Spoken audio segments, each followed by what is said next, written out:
गुरुवर्य doctor Dhundiraj Pathak गुरुजी यांची विनम्र अभिवादन करून वास्तू ज्योतिष स्पिरिच्युअल सायन्स सादर करीत आहे. कसा असतो रत्नदीप संस्कार? रत्नदीप संस्काराचा उल्लेख वास्तुविषयक पुरातन ग्रंथ मानससारम व मयमतम या ग्रंथामध्ये आढळतो. या विधीमध्ये क्रिस्टल, धातू, रत्न, यंत्र, औषधी वनस्पती, अन्नधान्य, रुद्राक्ष, गोमती चक्र, खनिज अशा अनेक वस्तूंचा वापर केला जातो. हा संस्कार करताना प्रथम संकल्प केला जातो. त्यानंतर गणेश पूजन, नवग्रह शांती, पुण्यावचन, मातृका पूजन अशा शुभ विधींसह यंत्र, रत्न अनुभवी गुरुजींच्या मदतीने शास्त्रशुद्ध पद्धतीने अभिमंत्रित केली जातात. हा विधी जेवढा लाभदायक आहे तेवढाच नुकसानकारकही आहे. त्यामुळे यामध्ये झालेली थोडीशी चूक सुद्धा महागात पडू शकते. त्यामुळे हा विधी करताना अनुभवी वास्तुतज्ञांच्या मार्गदर्शनाखाली करणे अत्यंत आवश्यक आहे. या संस्कारात वास्तूमधील दिशांच्या दोषानुसार अभिमंत्रित रत्नांचा वापर केला जातो.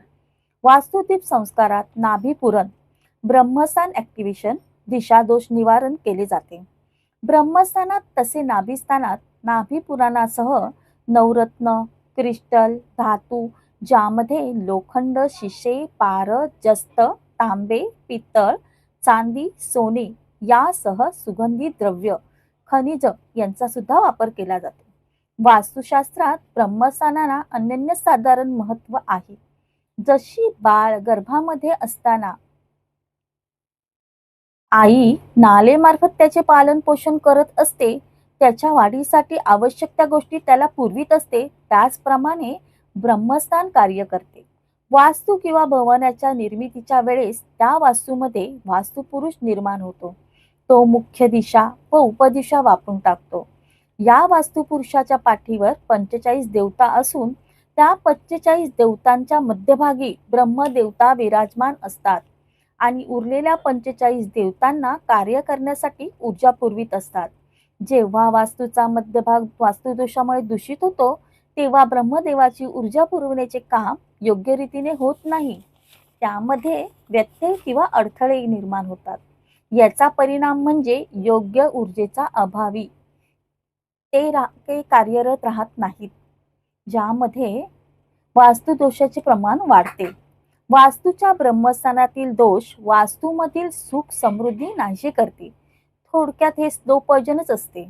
महाभारतातील मयसभेचे उदाहरण घ्या ना. अशा वास्तूत पोटासंबंधी त्रास, आरोग्याच्या तक्रारी, संतती न होणे, प्रजनन क्षमता कमी होणे, वैवाहिक सुखात अडचणी येणे, परिणामी घटस्फोटासारखे प्रकार घडणे असे अनुभव येतात. जीवन कष्टदायी होते. तसेच इतर मुख्य दिशा व उपदिशांचेही असते. त्यामधील दोषांचा परिणाम आपल्या जीवनावर होत असतो.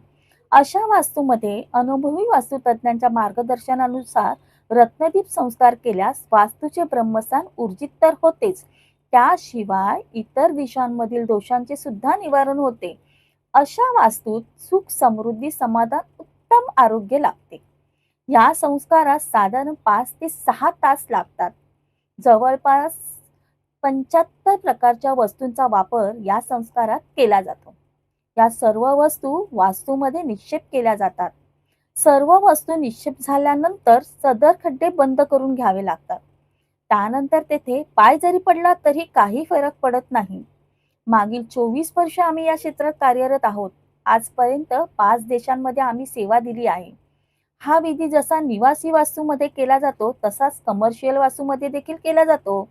एकदम रसा तळाला गेलेले कारखाने सुद्धा या संस्कारानंतर गगनभरारी घेत आहेत. आपली वास्तू लहान असो वा मोठी, त्या वास्तूमध्ये सुख, समाधान, शांती, उत्तम आरोग्य असणे आवश्यक असते. त्याकरिता प्रत्येकाने आपल्या वास्तूमध्ये अनुभवी वास्तुतज्ञांच्या मार्गदर्शनाखाली रत्नदीप संस्कार अवश्य करावा. शेवटी काय तर पेराल तेच उगवणार. धन्यवाद.